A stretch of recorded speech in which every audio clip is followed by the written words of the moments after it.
Festival del dolce tipico siciliano, lei sta ospitando Giovanni in questa bellissima struttura qui a Buseto. Sì, io sono davvero onorato, devo dire, di essere stato scelto dal signor Pollina, che è davvero,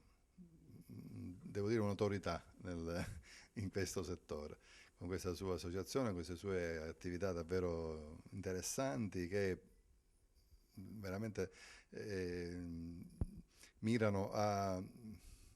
valorizzare quello che sono le grandi caratteristiche importanti davvero della nostra storia, della nostra cultura e della nostra enogastronomia. Un baio ottocentesco che è comunque all'interno dell'ottocentesco, all'esterno una bellissima piscina, quindi c'è il sacro e il profano in un certo senso. Sì, evidentemente abbiamo dovuto evidentemente adeguare alle esigenze dei nostri ospiti quello che è una struttura che nasce come tipica struttura agricola nella fine del Settecento, prima dell'Ottocento,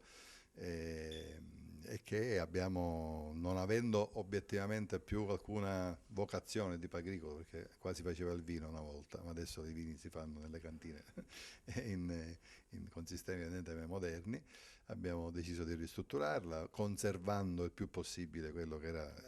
le caratteristiche proprio tipiche della struttura Baglio, ma evidentemente adeguandolo e dotando la struttura dei servizi che oggi si richiedono, quindi la piscina, il centro benessere, la vasca per l'idromassaggio, la talassoterapia, un piccolo museo, un centro congressi, insomma, e le camere con tutti i servizi. E poi soprattutto comunque un servizio di ristorazione dove